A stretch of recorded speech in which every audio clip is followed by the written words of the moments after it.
Thank you, and I would now like to ask Captain Chuck Hogeman and his panelists to take their seats on stage. Chuck is ALPA's Aviation Safety Chair and former chair of our Human Factors and Training Group. Chuck will moderate our first panel on pathways from high school to cockpit. Thank you, Captain Ryder. As Paul mentioned, and as we've heard already from our speakers this morning, this is a very, very interesting discussion. I think having this day today, it's very timely. As you look at the agenda for the day, I think you're going to see that we're going to address a lot of the facets that go into the whole idea of a discussion and debate on a pilot shortage. You know, I find it very, very interesting when I'm in social settings and we talk about pilot shortage, that the discussion focuses almost exclusively on economics. You know, what are the salaries? What's the cost of training? You know, what about these burdensome training rules that we have to comply with? And certainly the concept of expediency in getting new pilots into our airline cockpits. Yet when I have the opportunity to go out and fly, and I have a chance to visit with my passengers getting on and off the aircraft, you know, when we talk about pilot supply, it's all about safety.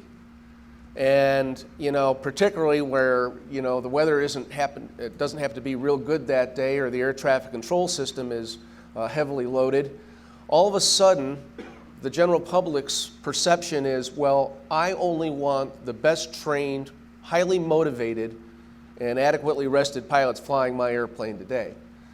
And, you know, unlike other industries, you know, we don't have the luxury of really letting the economics factor into what the final product looks like. We're kind of lucky in a certain sense that we know what the final product looks like. Regardless of the economics, the airline industry needs to produce and maintain the most professional, well-trained, safety-conscious pilots to fly our passengers and cargo. The challenge to those that have to train these new hires will be to ensure that they are prepared for the rigors of airline flying, including progressive development, the need to exhibit professionalism, as well as a safety-minded approach. The new generation airliners, such as the 787 that you heard from Captain Davis, or the Airbus A350, or the Embraer 170, 190, or Bombardier CS series aircraft that are coming down. While they are highly automated, they are also very sophisticated, and they will be demanding to master. The pilots who will fly these airplanes, as well as the existing airline inventory, will need to possess knowledge and skill to effectively manage aircraft systems and perform flight management tasks. In addition, they will need to be proficient to manually fly the aircraft to the appropriate flight paths. And they'll also need to certainly be able to have good crew management skills and monitoring skills. The job of an airline pilot is not getting any simpler. Like today's airplanes, the profession itself is becoming more sophisticated and complex. The skill set needed to be an airline pilot today is evolving from what flight managements and human resource departments were looking for 25 years ago. The preparation and training of our future pilots will need to keep pace with the advances in technology, the future air traffic control system, and of course, as we heard this morning, the evolving airline business model for passenger and crew operations. So during the next several minutes, I'd like to take a sample of the airline pilot development pathways.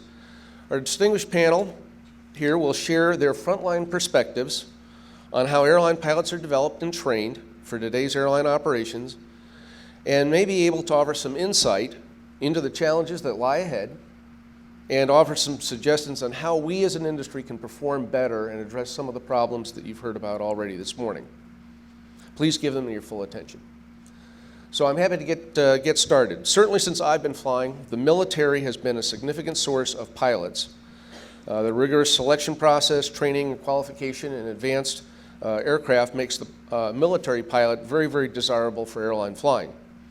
So let's walk through what a pilot selected for military training goes through, what their expectations are, and how that pilot will perform in future airline environment. I am pleased to welcome Colonel Juan Narved, who is the Chief for the Department of Defense, Next Gen Lead Service Office. Colonel Narved has held several executive positions at FAA and Air Force headquarters. He is responsible for the Air Force's aviation operations and integration worldwide. Juan. Thanks, Chuck, and thanks to ALPA for inviting me to share a military perspective.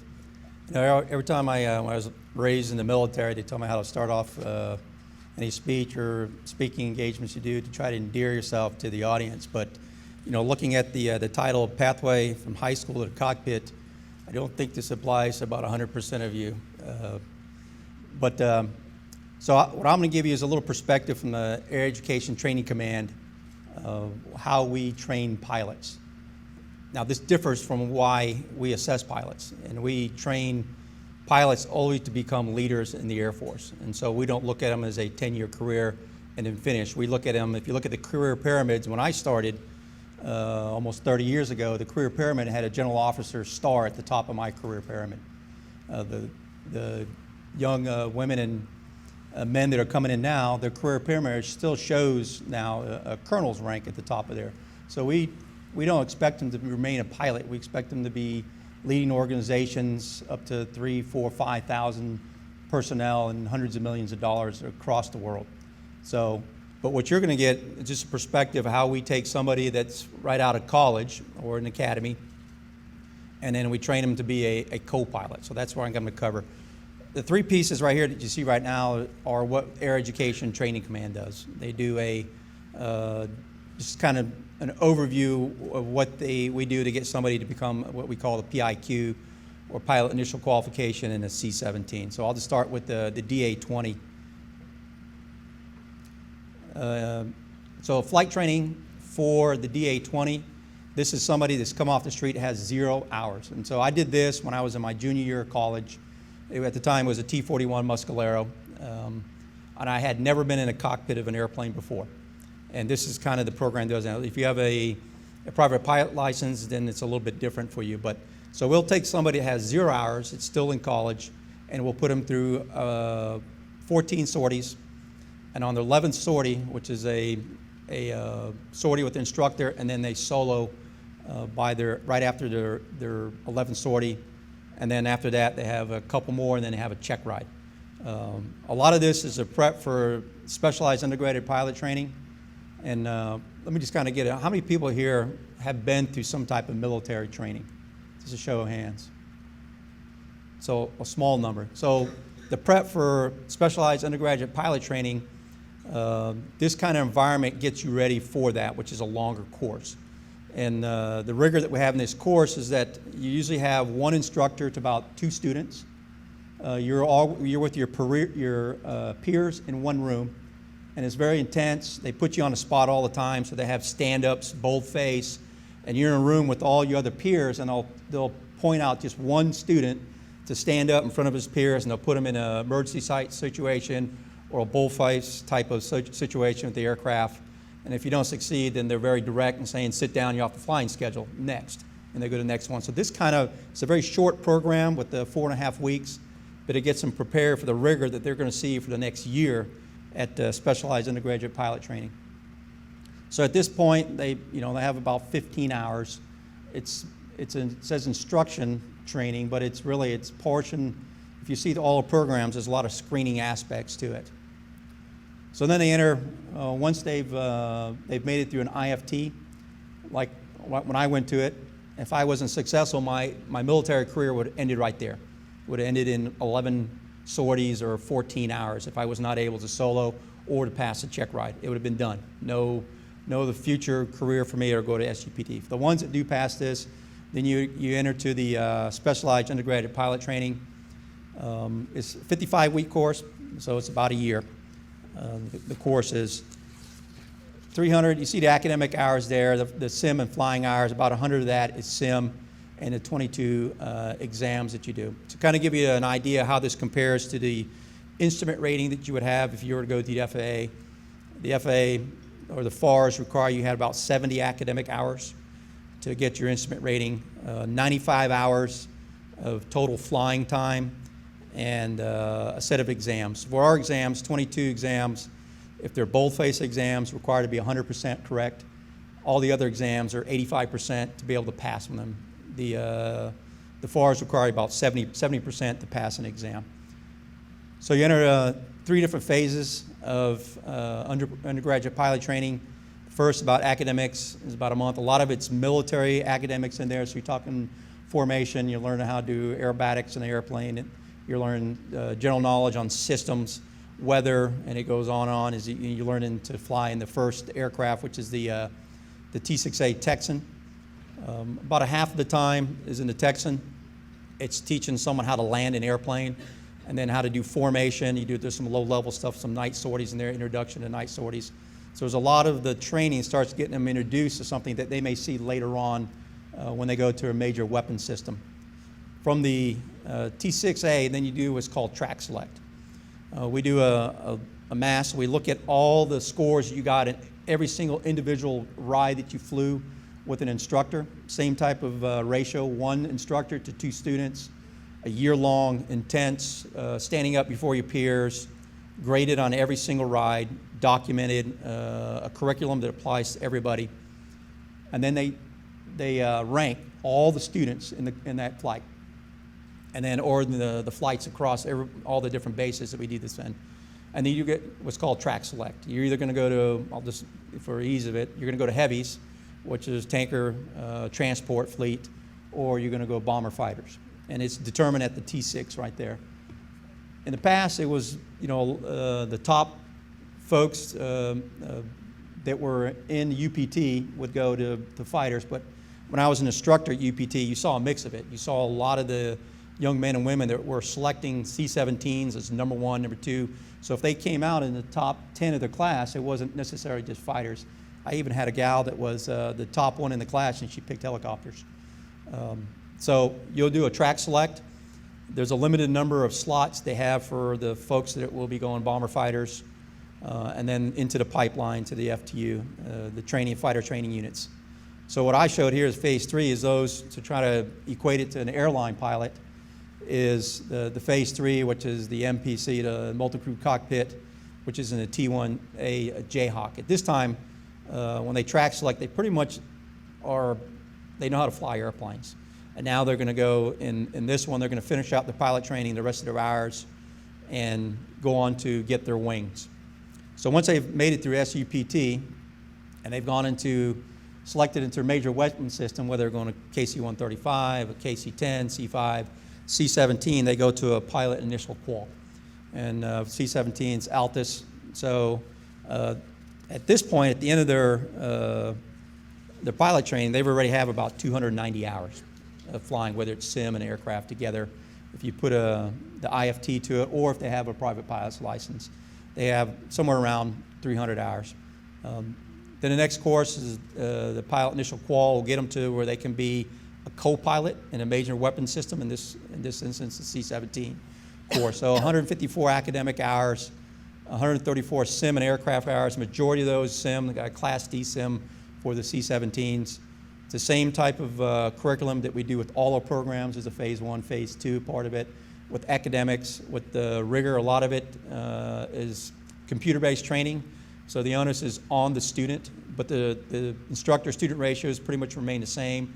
There's a couple students that are flying in the cockpit with an instructor, either they're observing or they're flying the aircraft.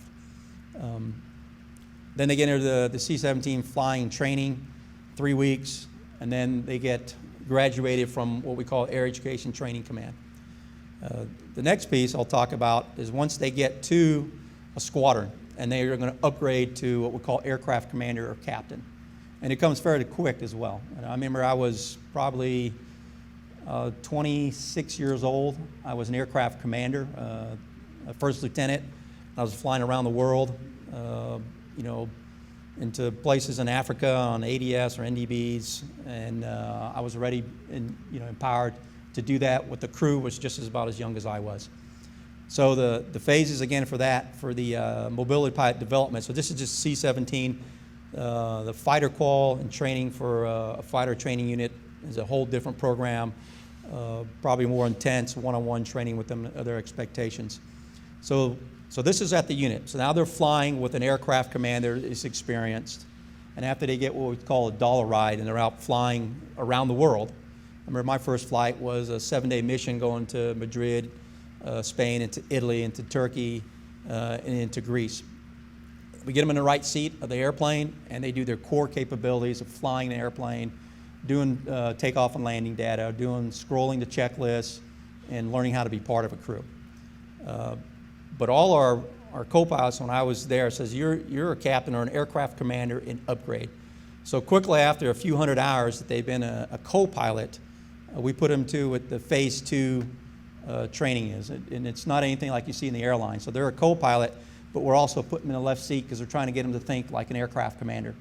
And so they're flying in the left seat, they're acting like an aircraft commander, they're steering the airplane on the ground, they're managing the crew, and that goes on for another few hundred hours. And the whole focus is not just the airplane, the general knowledge, it's situational awareness, it's learning how to fly around the world, what would you do if you had maintenance problems, if you had cargo problems, and try to make those decisions, managing crew, because a lot of times you're out in places where you don't have an AOC that you're in touch that much, or no one's alerting you. You're out there managing the crew's rest and the time off. So it's a balanced exposure between flying in the left seat, acting like an aircraft commander, and being in the right seat and being a co-pilot. So once they've accrued their hours, around 1,000 hours total in a cockpit. It all depends on the young man or lady, whether they got 400 hours in the airplane to about 700 hours in the airplane. So they become an aircraft commander. They go back to ALPA for aircraft commander upgrade, which is our air education training and command. And the C-17, you're going to do stuff like low levels. You're going to do assaults. You're going to do air refueling at the same time. So it's not just your vanilla air-land flying from A to B like you do in airlines. They're going to learn all these other aspects. You're on night vision goggles. The second sortie or the third sortie in the airplane, you're doing night vision goggle, pattern-only rides. You're learning to fly the airplane. You're doing assaults on short airfields and stuff. So once that's completed, then you're an aircraft commander, a co-pilot. So, and like I said, you could be in your mid-20s. You're given a C-17 to go fly into, Afghanistan or Iraq, doing assault on an airfield on night vision goggles, and that's kind of the rigor that we have into it. The last slide, I'll kind of talk about some of the different aspects of the pilot upgrade training. So you heard a little bit about the initial entry requirements are very high. It starts in college where you take what's called an Air Force Officers Qualifying Test. It's kind of like an SAT, ACT. It checks for aptitude not only in education but in aviation. So you get a score based on what your aptitude is as a pilot or navigator or those types. So everybody takes the same AFOQT. Just go in there, and it determines whether you can compete for a pilot slot or not. That's it. You got to have a bachelor's degree. That's kind of the same with us. There's also physical standards. So every year you got to do at least every year you got to do a PT test, physical standard test. The slowest you can run a mile and a half is about 13 minutes when you're under the age of 30 for men. You got to do push-ups, sit-ups. You got to maintain weight standards for it. Also an Air Force medical exam going into, I'll say for the ROTC and OTS, 2 different ways to get a commission. 20/20 vision, and you got to be fit. And it's I'll tell you, my first physical entering into the Air Force is kind of like my physical when you're over 50. It's from head to toe and everything in a physical.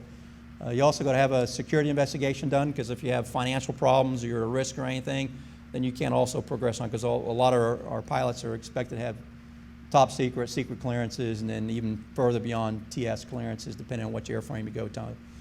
For all these programs, there's a screening process to it, and so it's a weeding out process. It's a little bit, the numbers have a little bit of change over the 30 years I did it, or what a lot of you have done, but there's still a screening aspect to it, and they use it as a filter to try to get our best pilots into the system. There's a lot of one-on-one mentoring and training on that. Even as a flight commander, when I was a flight commander in a 141 and chief of standby or check airman, or if I was a flight commander in a C9, about a 1-to-10 ratio, 1-to-15, where I was in touch with every one of my pilots' training. I reviewed the training records weekly. I gave feedback on it, and I made inputs on whether they were upgraded to be an aircraft commander, first pilot, instructor, or a check airman. So that happens throughout the whole career, even when you get into the upgrade. It's not automatic for somebody to upgrade, and that's the next line. It's merit and ability based. I was an aircraft commander, had about 1,100 hours. I had a co-pilot that had about 1,500 hours, and he had not upgraded the aircraft commander because somebody monitored his training real close and didn't say he wasn't ready to be an aircraft commander. So it's not just automatic. You get the hours and you go into the upgrade process. It's got to come from a recommendation from an instructor pilot, from the folks that are flown to you, and it's documented every step of the way, every flight you have. Even when you get into the squadron, it's documented all the way around. The other aspects of it, military-specific training, and the mission increases your aviation skill. I've flown C-17, done assaults. We're flying 20,000 foot a minute at rate descent, doing an assault on night vision goggles, doing overhead patterns, pitching out 60 degrees a bank in an overhead, or climbing out, doing an assault departure from a location, pitching up 45 degrees, doing a 20,000 foot a minute rate climb in a heavy aircraft. And so when you fly an aircraft at the edge of the envelope, when you got to fly it at 30 degrees a bank, it makes it a lot easier. And you see a lot of that, even whether you're doing night vision goggles, all that kind of adds to the skill of the pilot. So I talked a lot about, like I said, is the pilot aircraft commander upgrade aspect. But the way we assess pilots is not to put them in a cockpit. We don't have a warrant officer program in the Air Force. We expect that somewhere down the end of the pipeline, their career, that we want them to be a leader in the Air Force, leading an organization. I was a squadron commander in my young 30s, middle 30s, 500 people in my squadron, and then in my young 40s, 3,000 people in a wing. And so that's kind of the expectation. That's why we bring pilots into the Air Force, is to be leaders. They're going to lead in combat, they're going to lead operational units, they're going to set strategies, they become general officers, they're going to set defense strategies for our nation. And so that's why we bring pilots into the Air Force, not to be a pilot, but to be a leader in our country. Thank you, Colonel Narvik. Very, very interesting. And from Captain Ryder's presentation on the regulatory pathways, you all know that the military pilot is given the highest amount of flight hour credit towards getting a restricted ATP, and you can tell, you know, as the comprehensiveness of that program, why that is. I'd like to now move into the the college and university pathways a little bit. I'd like to get a sense of where the colleges and universities and what they are seeing with regards to the pilot supply and what changes we may see there. And as Paul also mentioned this morning, you know, there is our credit allowances for students that go pursue coursework, academic coursework, integrated with flight training. We're pleased to have Dr. Rebecca Ludy, an assistant professor at the University of Nebraska at Omaha Aviation Institute.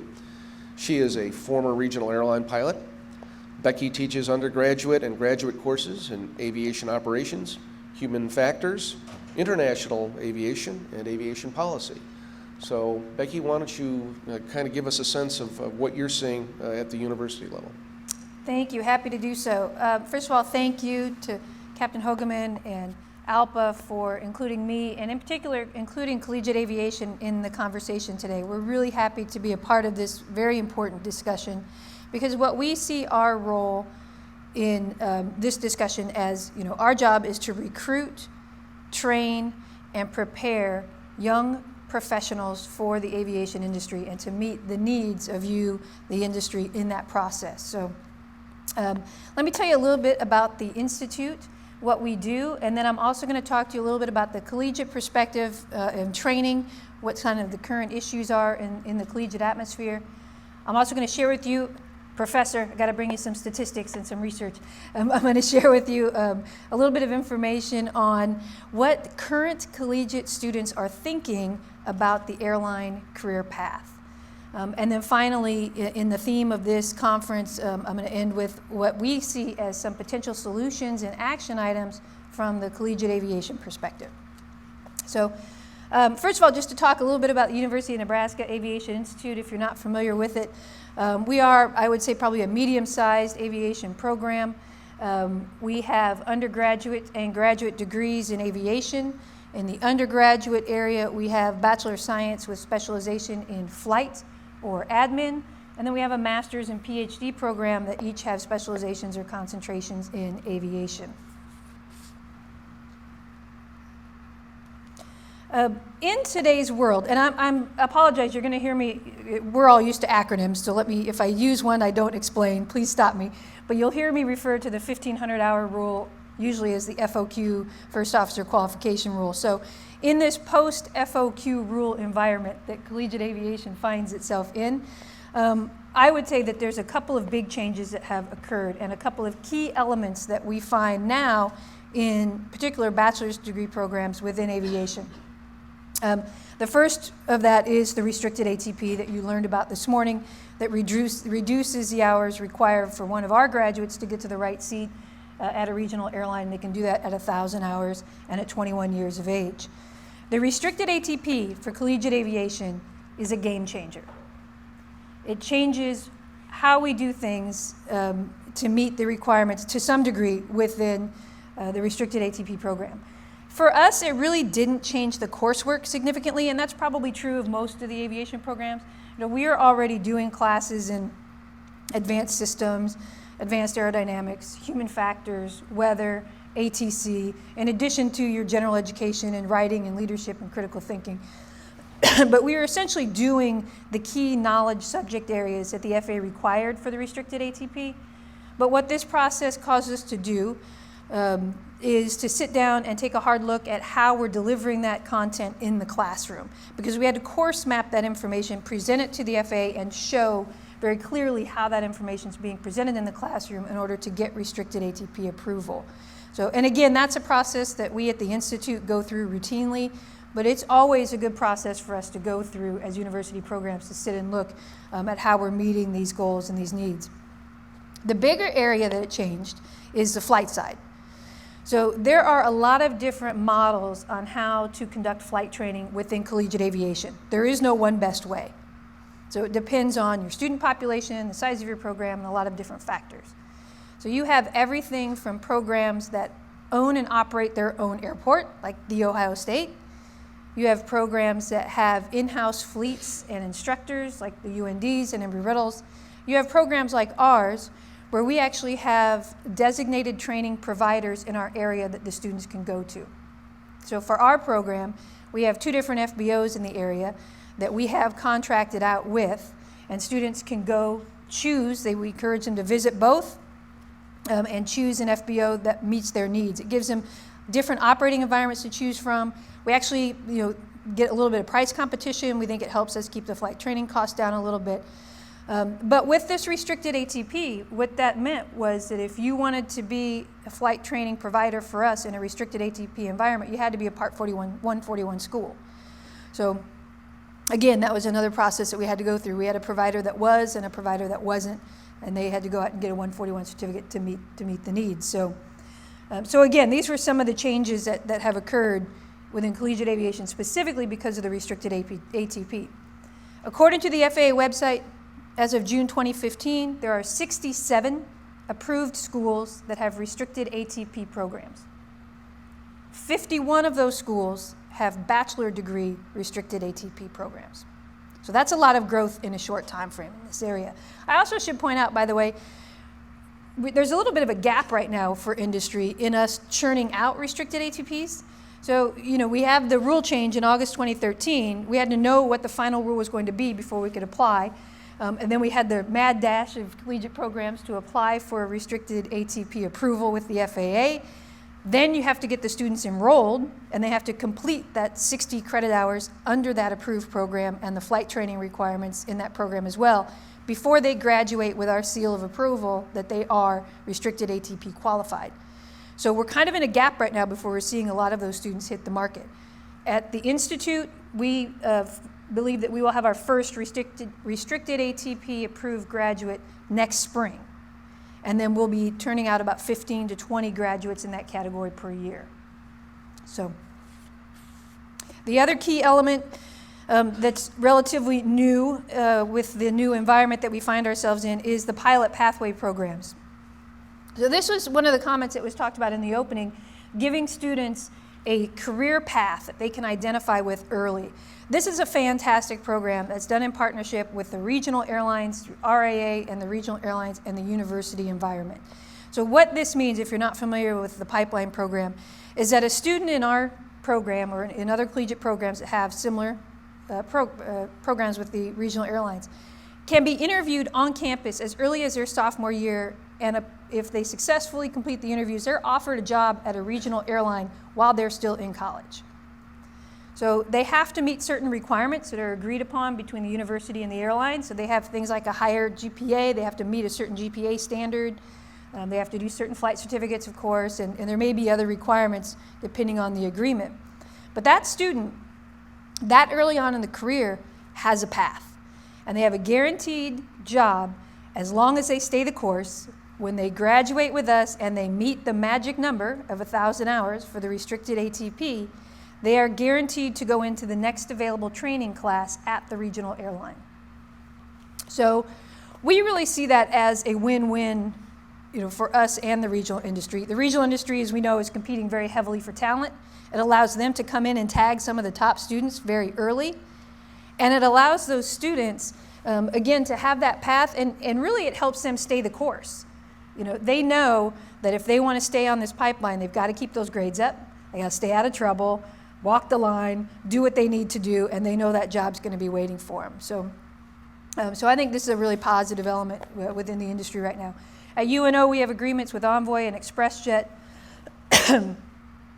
And the Envoy one, for example, there's other incentives which include financial incentives. So with our Envoy agreement, for example, when that student gets to that point that they are at Envoy and they're on the line, they've gone through training and they're sitting right seated as an FO, as a first officer, they sign that 2-year letter of commitment and they get a $10,000 scholarship from Envoy to help repay that debt that they have accrued. So, and that's different. If you walk in off the street at Envoy, it's a $5,000 bonus, hiring bonus. So that's the advantage of coming through the pipeline program for our folks. So let me share with you a little bit, though, about, this is kind of a snapshot, if you will, about what collegiate students are currently thinking about airline careers. And this is based on a research study that was done by myself and my colleagues at UND, are listed here. And we did a survey of current collegiate aviation students and recent graduates. And I also want to, of course, point out and thank the UAA and Abby because they were instrumental in this process. They allowed us to provide the survey tool to them, and they distributed it to all their member schools. And that was how the survey was distributed. But I'm just going to give you a brief overview of a couple of questions. There's a lot to this, but I want to point out the ones that I think are relevant for our conversation today. So, the two primary areas we are looking at in this study is the impact of the FOQ rule on career plans of collegiate aviation students. And because students are in the driver's seat, they know everybody's hiring. They know they're in a position that they can choose and be selective about regional carriers. So we wanted to know what motivates them to select one carrier over another. So this is one of the first questions regarding the impact of the FOQ rule.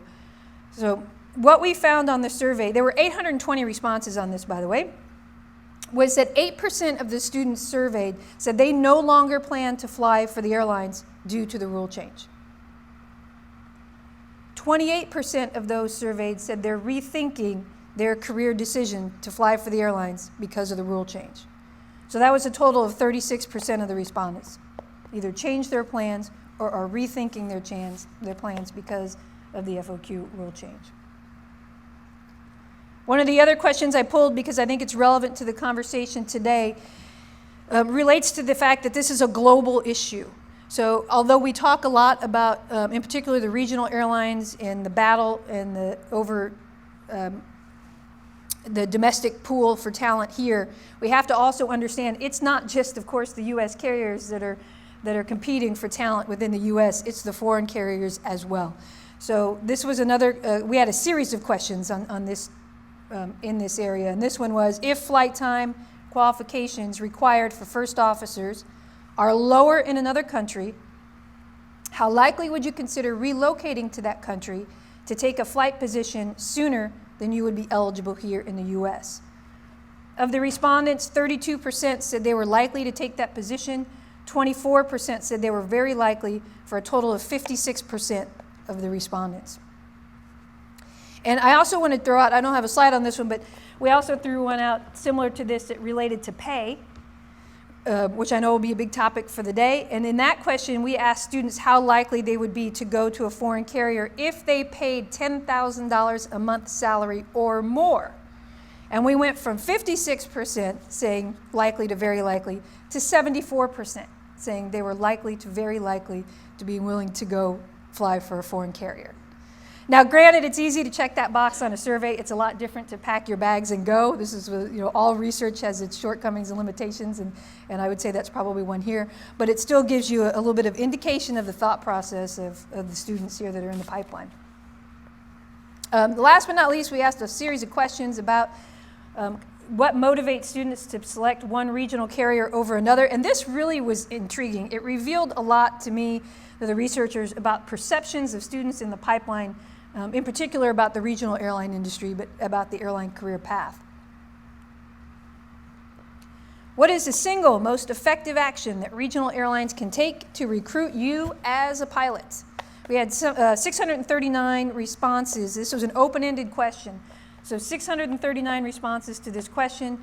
By far, without a doubt, not a surprise, the number one most often given response was show me the money. It was related to salary and financial support. So out of those 639 comments, 380 related to pay and financial support. And by financial support, it was things like payment. They specifically said, I want more salary. That was 303 responses. And the remaining were things like help me pay off my loans, pay for the ATP, CTP, so that's the financial support category in there. The remaining responses got kind of clearly grouped into some categories. So by far, again, far and away, top was pay with 380. The next highest category had 47 responses, so that will give you an idea of the gap. But the next highest grouping of responses from the students really came under the umbrella that I would call quality of life. So this is kind of supporting what we heard this morning. And that was things like location of bases, schedules, benefits. And this kind of surprised me, but the number one most frequent thing given within this category of quality of life was treat me well. Don't treat me as a number, those were the kind of responses that came through. Treat me well was a big part of this quality of life factor. And then the third category that kind of emerged from this was a pathway to the career at the majors. So that was things like faster upgrade time and having a flow through to the major airlines. So pay, by far number one, quality of life, and then pathway to majors. So again, in the theme of the conference, I want to end on some positive notes here and talk about some of the solutions that we see from the collegiate perspective. I didn't talk about this first one. I know there's a panel later today where we have a UND representative that's going to talk about finance. Finance is always a concern for us, having creative finance options for our students in the programs. And that comes from the form of financial aid, scholarships. The regionals are kicking in with bonuses that's helping as well. But that's always on our plate and something we're always looking at.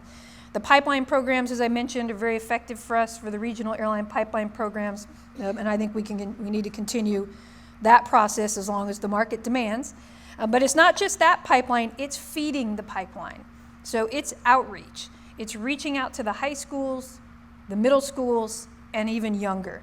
And in those areas, in particular with us at the collegiate program, one area I'll mention that we've had good luck with is dual enrollment programs with local high schools, where students that are in a high school are actually taking a UNO aviation class at that high school. So they're getting credit for that towards their high school graduation. And when they graduate from that high school, they've already got 3 or 6 or 9 UNO credits within our department, and they flow right into the college program, bringing that credit with them. And I actually think we can think a little more outside the box on this. It doesn't have to be a high school in your backyard. In fact, at UNO, we've had conversations with a high school down in Texas. It can really be done anywhere. And with online programs, we also have a full online undergraduate degree. There's options like this that we can look at. So that's just one example of outreach. But again, outreach at the high schools, middle schools is an important part of the solution, is to keep the pressure on that. Last but not least, certainly not least, we need to focus the conversation on the positive. So here's the thing. Part of my task is, as I'm sitting across from a student and their parents, and they're looking at collegiate aviation as a prospective path. You know, I can't change the regional pay or entry-level pay or any of those things. I can't change the FOQ rule. What I can do is change the tone of the conversation a little bit. We don't want to certainly present anything that's not a realistic picture of where they're going, but we need to focus on some of the positive aspects as well. And here are some of the positive aspects. First of all, pay is coming up.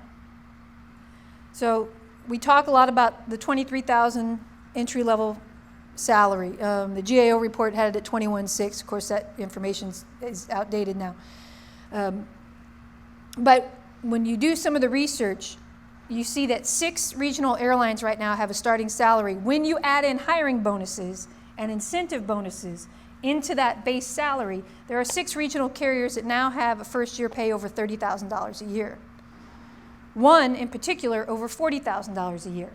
So Endeavor has the $20,000 retention plan. So they're actually giving a retention bonus equal to what some are talking about the first level pay being, to bring that pay up to $42,500 roughly if you're flying 75 hours a month, first year pay. So can we do more? Yes. But as was pointed out this morning, there are airlines that are doing more, and we are seeing some increases on the pay. Now, of course, first year pay is still a struggle. I know, I lived it. I've lived the first year regional pay. So again, we're not trying to sugarcoat that part of it, but I think it is important to point out the positives. It is coming up, and we're going the right direction at some of the airlines. So some of the other positive aspects, everybody's hiring.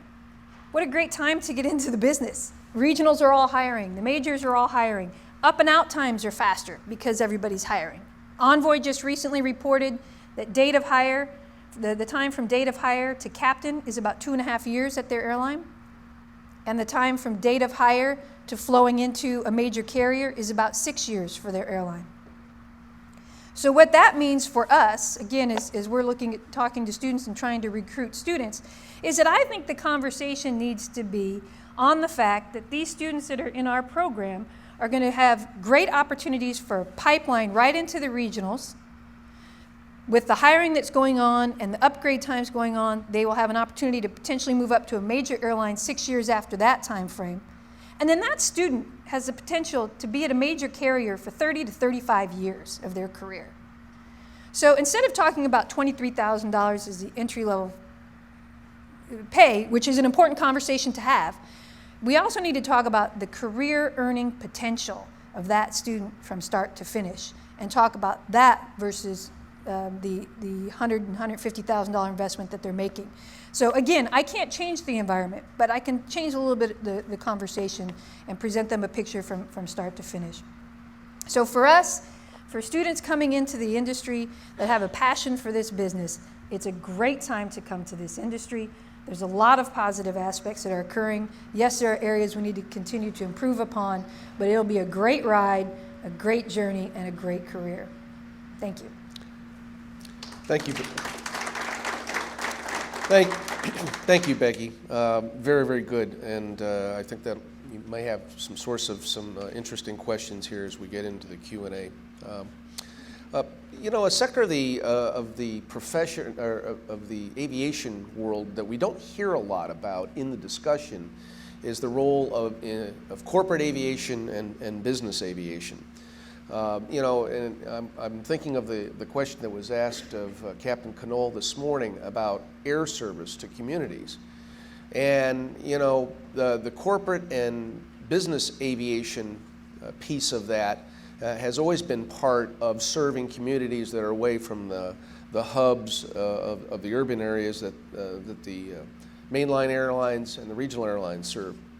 So I think it would be interesting for us to hear or get a perspective on how business and corporate aviation is affected by this debate. It gives me pleasure to introduce Mr. Steve Brown. He is the Chief Operating Officer for the National Business Aviation Association.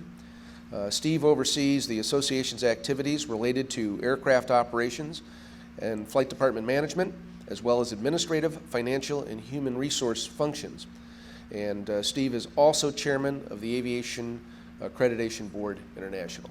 Steve. Thank you and good morning. I'll spend a little bit of time on both of those topics and maybe thirdly a little bit about the marketplace from our perspective. Business aviation largely lives outside the commercial airport system. There are about 500 airports in the United States where the commercial carriers operate flights, but that's only 10% of the 5,000 public use airports in the United States. And so it is those other 90% of the airports and communities around the United States where business aviation conducts the vast majority of its flights as a part of general aviation and provides those communities with a lot of air service and economic benefits to support the businesses in those communities. One of the reasons why you don't hear a lot about us is we want to hide our talent so it can't be poached. And so we try and fly under the radar, as much as we can. But there is this very large ecosystem of talent that our aviation and aerospace industry needs. So we could have a conference like this focused on mechanics, on schedulers and dispatchers, on flight attendants, on air traffic controllers. There are dynamics in the marketplace for all of those talent sets that are very important to our industry as a complete ecosystem that delivers benefits to our country. Naturally, since we're here at ALPA's invitation, I'm going to focus on pilots.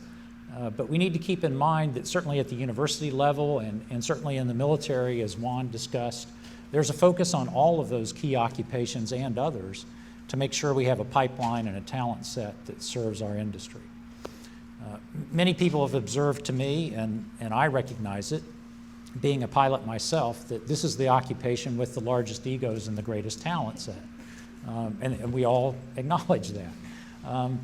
Pilots are important, and so it's the one that tends to get the most focus in our industry. But those other occupations are equally important, and as educators, we work to stimulate and that part of the marketplace as well. So in business aviation, I would say there are kind of three major elements to the pilot population. There are what we call Part 91 or traditional corporate pilots. There are pilots who fly for the fractional companies, and there are a number of large fractional companies, the largest of which operates more aircraft than a major legacy airline does. And then, of course, there are the charter or air taxi operators as well under 135, many of them unscheduled operators where a large number of business aviation operations take place. And those are as diverse as the type of operations that occur in Alaska, going out to fishing lodges, and other more traditional kinds of charter operations. So within that sort of grouping of three primary areas in business aviation for pilots, I would really go back to what Becky talked about in terms of why do pilots end up in those areas, and it's really lifestyle choices and factors. She referred to it, I think, as quality of life factors and components that people focus on. A lot of business aviation pilots place a very high premium on being home almost every night, and that may be a function of their family life. They may have had kids early. They've got 2 or 3 young kids at home, and they want to be there almost every night. They don't want to be gone half the week. And so that's an important premium and focus for them in their career, and so they tend to gravitate toward the business aviation sector. They may be an elected official. They might be serving on the local school board or something like that, and they have a need to be in the community regularly and frequently. They may have made a huge mistake in life and be on their homeowners association board. Whatever the reason is, they need to be in the community, and they place a premium on that they want it to be compatible with their career, potentially as a pilot, mechanic, whatever it is. And so, that's part of what draws them to the industry. As we all know, there have been hot and cold spots in the commercial airline pilot demand cycle over time, sometimes referred to as furloughs. My brother is a captain for United. He's been furloughed twice in his career after he got out of the Air Force. And after he got out of the National Guard, he's flown for American, he's flown for a regional carrier, now for United. But like my brother, like other pilots that work for the airlines, if there's a furlough that takes place, will gravitate into the business aviation community. They'll fly for a corporation, they may fly for a fractional operator for a while until they're recalled. And so business aviation is kind of a buffering element for that demand cycle as it takes place in the economy. And I think that's a healthy thing in the ecosystem and one that we want to continue to support. So, overall, I think individuals make these choices about where they want to be a pilot, flying into a fishing lodge in Alaska or, flying for Delta Airlines or FedEx or whatever it may be, based on the kind of priorities that they have in their lives. And they don't make that decision just once in their life. They may make it a couple of times. And so, like many people in the room, there may be a time when they're flying for the military, there may be a time when they're in the business aviation community, there may be a time when they're in the commercial scheduled airline community, or maybe flying helicopters, as was talked about earlier today, for a hospital. So that full ecosystem is one that the universities, the military, and the others are very interested in making sure we supply the right kind of talent set for. Let me talk just a minute about my pro bono work, which is currently serving as the chairman of the Aviation Accreditation Board International. ABI is an organization that accredits many of the colleges and university programs around the United States to make sure that we continue to propagate and embed the very best practices in training to make sure that we do the very best job we can in preparing people at the highest talent levels possible for the industry. And so the focus of ABI is really to make sure that these four-year college graduates get the very best education they can at the most affordable price they can, because as Becky pointed out, cost is a major issue in training for almost anyone. And in addition, we've started outreach programs to both high schools and to two-year community college institutions to make sure that we're developing the type of feeder systems for the universities that are important, and Becky alluded to how those partnerships can take place. And so all of that is really in ABI's focus to make sure that as we work with university administrators, professors, and leaders in collegiate aviation, that those very best practices are propagated more widely, and that schools can become increasingly accredited, which is a kind of a quality seal for the consuming public, whether it's for parents, and Becky talked about how parents think through the investment decisions for people coming into the industry and for their children. Those are important factors for them to understand.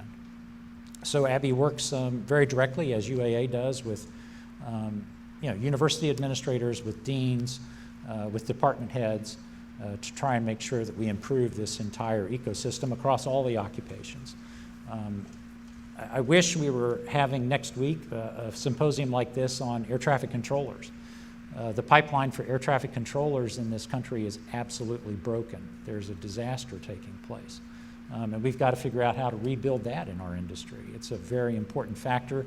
They're going to need more than 1,000 new air traffic controllers a year over the next decade in our industry. And so that's an important topic that I hope some of you will focus on in the future as well. So lastly, just a couple comments, about the marketplace. I think overall the marketplace, as Becky said, is improving. It's a very positive time to be graduating and coming into the marketplace.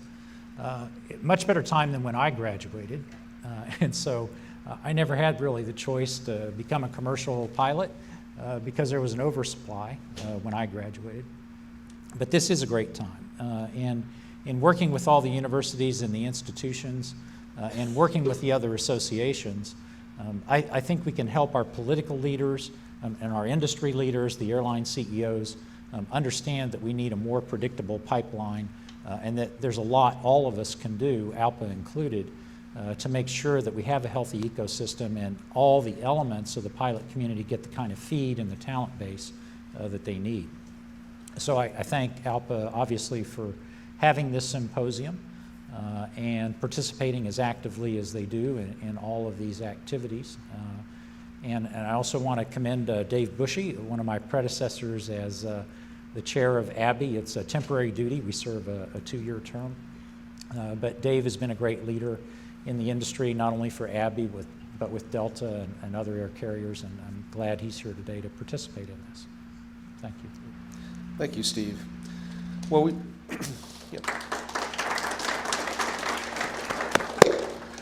we've broadly discussed the military, the collegiate pathways, and now we've heard a perspective from business and corporate aviation.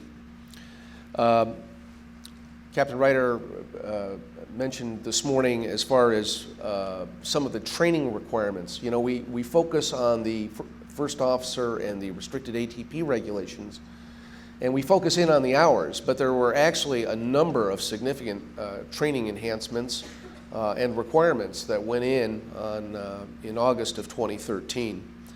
And so I think it would be very, very useful to get the perspective of a person that actually has to deliver those training requirements to an individual that's applying for an ATP.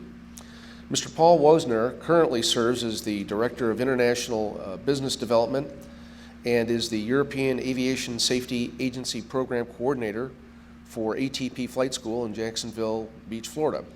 Paul has spent a great deal of time the last 15 years looking at the whole concept of ab initio training. So Paul, give us kind of a rundown of what it's like to put somebody through some of these new training regulations. Thank you very much, Chuck, and thanks for having us. Thank ALPA and thank UAA for giving ATP a chance to address this conference. To get the PowerPoint started, do I push the button here? There we go. Is there a pilot shortage? ATP believes there is a pilot shortage, but we really want to point out that we think student loan financing is even a greater problem that we see. We see an awful lot of recruits. ATP has been in business, as many of you know, for over 30 years. We have 39 locations. We're in the 141 business, the 142 business. We're the flight vendor for ASU, so we're in the collegiate world as well. We see hundreds of calls a day, and the unfortunate story is there's not any student loan financing available. ATP is very lucky to have Wells Fargo and Sallie Mae available, but so many schools don't. And before I get into a little bit more of a background on ATP, I want to point out some what we see as evidence of what's going on in the market that kind of supports whether or not there's a pilot shortage. We hear that the regional airlines every day can't fill their classes. They come to us every day looking to hire our instructors. The evidence of signing bonuses and tuition reimbursement is really now the new norm in the HR departments for all regional airline carriers. Flight schools cannot grow enough instructors fast enough to keep up with the demand for the output. There's not enough churn in the system for those instructors to build their time to earn that 1,500 hours to get through and get out and get to the flight line at the regional airlines. And all of this, of course, is severely limited by the lack of student loan financing. And I would submit to this group and to ALPA that to help solve the problem, you need to get involved and get out in front of the student loan financing issue. There's the law of unintended consequences. I want to bring this up. Is that, of course, that's an outcome that's not expected, and the unintended consequences of the first officer qualification rule are pretty significant. The hiring spike that occurred right before the 2014 deadline created an instructor shortage, and some of my colleagues from Flight Safety and CA in the room here would I'm sure echo that very same problem. When they took all of our instructors, that then created that pushed the shortage bubble back down to the flight school level. The instructors can't build flight time without students. The lenders view pilot training as a toxic market. There's no equity. And all the student loan opportunities that are out there is a credit-based, not an employment-based type loan. This has got to be something we deal with as an industry. The traditional path for a young man to build time to get 1,500 hours is now, I have to be a flight instructor. The old model, when I came through, if I wanted to be a flight instructor, I had to bring students with me, usually 2 or 3, and that would get me through flight school. I'd get my time and I would get out and get hired. Now, I have to bring 5, 6, or the school's got to find 5 or 6 students that I'm going to train to get through as a flight instructor, or it'll take me a year and a half or 2 or 2.5 years to actually get through. The other problem that's happened as a result of the 1,500-hour rule is now flight schools are competing for flight instructors. And the wages for flight instructors go up. Now I'm paying flight instructors more than they can earn at a starting salary at a regional airline. So once they get used to that salary and earning $40,000, $45,000 a year, they're not all that excited about going back to that regional airline and taking a big pay cut. So the new problem is going to be exacerbated by the wages at the flight schools. This is a chart that illustrates starting salaries at the regionals with the bonuses added in. Excuse me. As you can see, Envoy there, first year, as Dr. Lukey pointed out, is a $43,000 starting, and they're not excited about starting at those airlines, even at these salary rates. Excuse me. What's happening now is we're seeing students looking to the international market, just like my colleagues have said, and they are turning down these bonuses and not exercising employment opportunities. As you move through the additional unintended consequences of ATP, CTP, now what's happened to the flight school for us delivering the CTP issue is we can't find instructors qualified to meet the requirements. We're still waiting for approval from the FAA. Over 60 schools have applied. Only 8 have been approved. And now with the additional requirements for full flight time, in the system, there's no full flight time available. This was a new dynamic that wasn't anticipated when the rule was first conceived. All in all, it's an increase to training time and an increase to training expense and very little realized benefit that we see. ATP delivers more pilot training than any other college or academy in the country. Last year, we issued 4,450 pilot certificates. Our training plan, if you come to us with a private, you can get done in as quick as 100 days. If you come to us 0 time, it takes about 180 days. We have 37 flight training centers around the country. We have staff of over 230 CFIs. We recruit between 450 and 500 every year. 70% of our flight time is conducted in a multi-engine aircraft, flying around our country on a nationwide cross-country method that includes stops at most of our flight training centers across the country. We utilize over 300 airports that we've been to and approved for our crews to use on the nationwide cross-country portion of their training. Oops. All of our flight instructors hold CFII MEI ratings. We conduct most of our training under Part 61 to a 141 standard, except at ASU we do deliver all that training under 141. And of course at our type rating operation in Dallas, although that's 142, it's important to note in the 142 operation, 80% of our business is exiting military, seeking type ratings to seek legacy carrier jobs, not regional, so that the restricted ATP for the military candidate is not going to result in a solution for the regional airlines. Those guys, those C-17 guys and KC-135 guys, they all go to Southwest, JetBlue, carriers like that. That's where they're going. That's what they're aimed at. Last year we flew 131,000 hours. We have over 260 aircraft. that are owned, they're not leased, and all of them are equipped with glass and GPS. Over half of our fleet is a multi-engine fleet. We maintain, as a recruiting tool for the airlines, a database we call pilotpool.com. We've right at 1,000 pilots' resumes in that pool.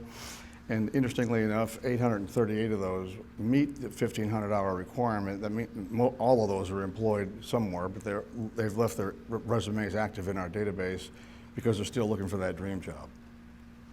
Airlines use our database to help visualize our pipeline. We produce, or as we recruit between 45 and 75 new pilots every month, and at the end of the pipe, we graduate about the same and place them with regional airlines. Tell a little story about, if we go back to the bonus chart on the regionals, Envoy pays the most with the biggest bonus. I had a student, or a pilot in my office just this week, who had been at Envoy for a year, flying the line flying a 145, I think. And he was coming in to tell us about how he had just recently been recruited abroad by ANA, offered an FO job at $145,000 a year, plus guaranteed business space while building mileage points with all the code share partners to ANA, plus a living compound allowance, like as we've heard with other speakers.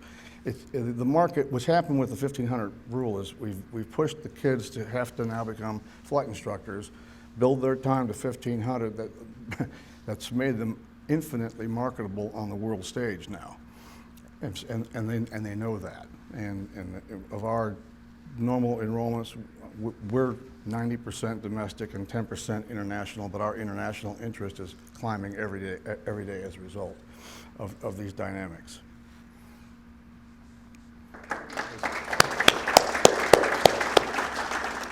Thank you all for your time and your perspectives. I think this has been a very, very good panel. Please join me in a round of applause for them.